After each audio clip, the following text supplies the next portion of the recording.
Tapon dito, tapon dun. Ginawang basurahan ang kasadang dinadaanan. Kabataan, kulang tayo sa disiplina pagdating sa pagmamahal at pag-iingat sa kapaligiran. Kabataan, hindi ka ba naawa sa iyong kapaligiran? Hahayaan mo lang ba makita ang basura pakalat-kalat lang, mabahong kapaligiran? Kailan ka gigising sa katotohanan? Kailan ka kikilos para sa ating inang kalikasan?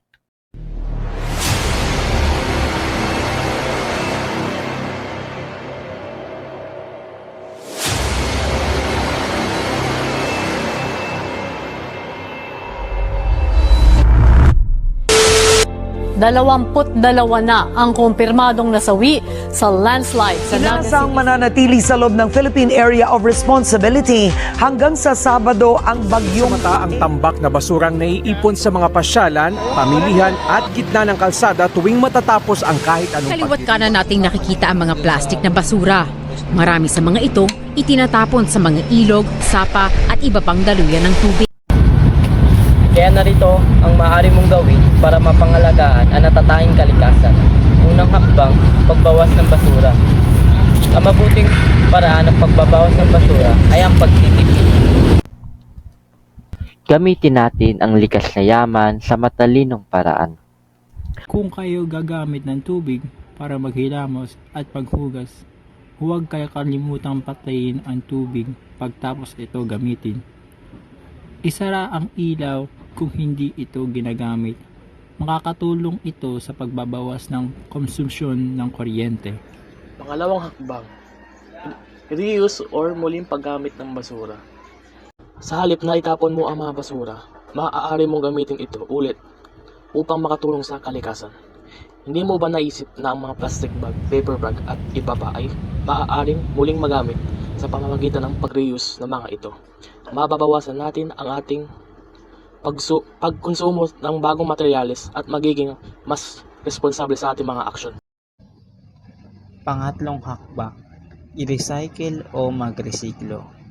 Huwag itapon ang mga bagay na maaari pang i-recycle. Gawin itong bagong produkto at tulungan natin sagipin ang ating kapaligiran. Ang pagre-recycle ng papel at plastic ay nakakatulong mabawasan ang basura at polusyon. Bilang kabataan, maaari tayong mag-organisa ng recycling drive sa ating universidad at komunidad at pagbabahagi ng kaalaman sa social media. Sa ganitong paraan, makakatulong tayong mapanatili ang kalinisan at kaayusan ng ating kapaligiran.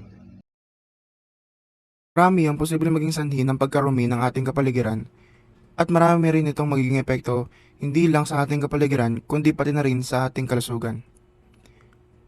Una sa lahat, ano nga ba ang mga posibleng sanhi? Isa na rito ang pagkakalat ng basura kung saan-saan. Ang posibleng epekto nito ay ang pagbaha sa ating kapaligiran dahil sa pagbara ng ating mga kanal at drainage system. Dahil rin dito ay posible tayong makakuha ng iba't ibang klaseng sakit tulad na lang ng ubo, sipon, lagnat at pangangati.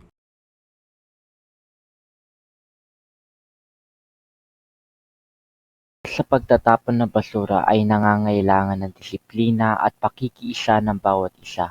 Sa pamamagitan ng pagtutulungan, maaari natin mapanatili ang kalinisan ng ating kapaligiran at makatulong sa pangangalaga ng kalikasan.